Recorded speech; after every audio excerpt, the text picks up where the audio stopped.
مسلک اعلی حضرت پہ قائم رہو، زندگی دی گئی ہے اسی کے۔ وبما انی قادری اقول ادرک عبدک جیلانی، ادرک عبدک جیلانی۔ السلام علیکم ورحمۃ اللہ تعالی وبرکاتہ۔ عادت کے مطابق اس سال بھی مرکز اہل سنت کا پیغام قوم مسلم کے نام۔ حامدوں و مسلیہ و مسلمہ، مسلمان بھائیوں، ہم جس دور میں جی رہے ہیں وہ فتنہ و فساد اور بہرا روی کا دور ہے۔ ہر طرف سے دین و سنیت پر حملے ہو رہے ہیں۔ دشمنان اسلام ہماری نسل کے ایمان و عقیدے اور عزت و آبرو کو برباد کرنے میں لگے ہیں۔ جن کی زد میں خاص کر اسلام کی وہ بھولی بھالی بچیاں آ رہی ہیں جو عصری اداروں، اسکولوں اور کالجوں میں پڑھتی یا پڑھاتی ہیں، یا پھر سرکاری اور پرائیویٹ سیکٹروں میں نوکری کرتی ہیں اور دینی تعلیم اور اسلامی تہذیب و کلچر سے پوری طرح ناواقف ہیں۔ اور یہ سب کچھ آزادی نسواں کے نام پر ہو رہا ہے، جس کے اعتبار سے لڑکیوں کا بے پردہ نکلنا، غیر محرم کے ساتھ اختلاط، حتیٰ کہ غیر مسلموں سے بات چیت کرنا، میل جول رکھنا کوئی عیب نہیں سمجھا جاتا، جس کا برا انجام یہ ہوتا ہے کہ مسلم بچیاں ایمان و کفر کا فرق کیے بغیر بہت سارے موقعوں پر غیر مسلموں کے ساتھ شادیاں رچا لیتی اور ان کے ساتھ ہی زندگی گزارنے کا فیصلہ کر لیتی ہیں، العیاذ باللہ، جو ہر طرح خسارہ ہی خسارہ ہے، اور اس کی وجہ سے گھر، خاندان اور پوری قوم کو شرمندہ ہونا پڑتا ہے۔ اس گناہ میں اولاد کے ساتھ گھر والے بھی برابر کے ذمہ دار ہیں، چونکہ حدیث پاک کے مطابق ہر شخص اپنے ماتحت لوگوں کا ذمہ دار ہے۔ کوتاہی برتنے کی صورت میں کل بروز قیامت اس سے بھی سوال ہوگا۔ عورتیں نازک شیشی کی طرح ہیں، ان کو سدھارنا اور اسلامی ماحول میں ڈھالنا بڑوں کی ذمہ داری ہے۔ ان خرابیوں کو دور کرنے کی چند تدبیریں ہیں جن کو بروئے کار لا کر ایک پاکیزہ معاشرہ تیار کیا جا سکتا ہے۔ نمبر 1، بچپن ہی سے بچے اور بچیوں کو دنیاوی تعلیم کے ساتھ دینی تعلیم بھی ضرور دی جائے، جس کی صورت یہ ہے کہ محلے اور مستی میں موجود مسجد و مکتب کے اساتذہ سے مذہبی تعلیم و تربیت دلوائی جائے۔ نمبر 2، ماں باپ خود بھی نیک اعمال کریں اور اپنی زندگی اسلامی ماحول میں گزاریں اور بچوں کو بھی اسی ماحول میں پروان چڑھائیں، چونکہ بچے شعوری اور غیر شعوری طور پر ماں باپ کی بات سے زیادہ ان کے کردار کو لیتے ہیں۔ نمبر 3، ماں باپ خود بھی گاہے بگاہے بچوں کے ذہن و فکر کا جائزہ لیتے رہیں کہ کہیں اسکول کے ماحول نے ان کی فکر کو خراب تو نہیں کر دیا ہے، اور موبائل کے بیجا استعمال سے بچوں کو دور رکھیں۔ نمبر 4، ان کے اخلاق و عادات، رہن سہن اور ہمجولیوں پر بھی نظر رکھیں کہ کہیں کہ انسان ماحول کی پیداوار ہے، جیسا ماحول پاتا ہے ویسا ہی کرتا ہے۔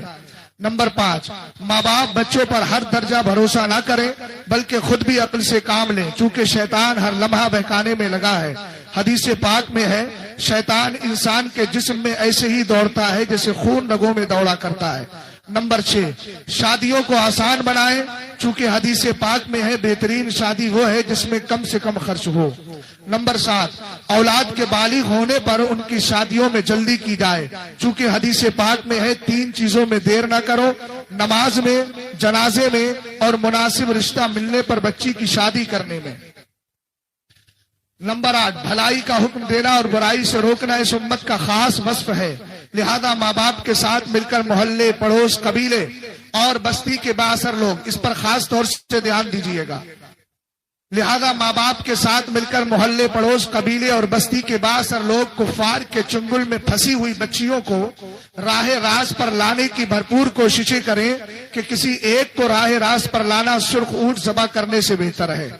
نمبر 9، مساجد و مکاتب اور مدارس کے ائمہ و اساتذہ اپنی اپنی ذمہ داریاں محض ڈیوٹی سمجھ کر نہ کریں بلکہ خلوص و للہیت کے ساتھ خدمت دین متین سمجھ کر کریں، چونکہ آپ کو اللہ نے دین کی خدمت کے لیے چن لیا ہے، اسی لیے آپ کو علم دین کی دولت عطا فرمائی ہے۔ نمبر 10، ائمہ، اساتذہ، خطبہ اور واعظین حالات زمانہ اور وقت کی ضرورت کے مطابق بلا کسی خوف و خطر کے عملی اقدامات کریں اور معاشرے کی خرابیوں کو دور کرنے میں بھرپور کوشاں رہیں اور ان امور کو انجام دینے میں مرکز اہل سنت بریلی شریف کی رہنمائی بھی لیتے رہیں۔ نمبر 11، مساجد و مکاتب اور مدارس کے اراکین و ذمہ داران دینی کاموں میں اماموں اور مذہبی پیشواؤں کا بھرپور تعاون کریں۔ نمبر 12، مسجد کے ذمہ داران ان اماموں کو مسجد کے ذمہ داران اماموں کو بد مذہب کا نکاح و جنازہ پڑھانے پر مجبور نہ کریں اور نہ ہی رد بد مذہبہ کرنے سے روکیں کہ دشمنان دین اور گستاخان رسول صلی اللہ علیہ وسلم سے عداوت رکھنا ہی تقاضۂ حب نبوی اور ایمان کا حصہ ہے۔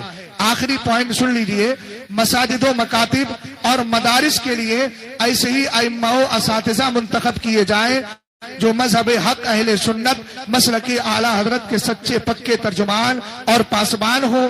نیز ان پاکیزہ مقامات کے ذمہ داران بھی مذہب و مسلک کا درد رکھنے والے ہونا چاہیے تاکہ وہ دینی کاموں میں مفاد پرستی اور بیجا مصلحت پسندی کا شکار نہ ہو۔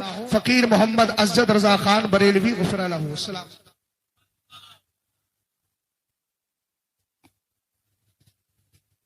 حضرات، کل کا وقت کافی قریب ہے۔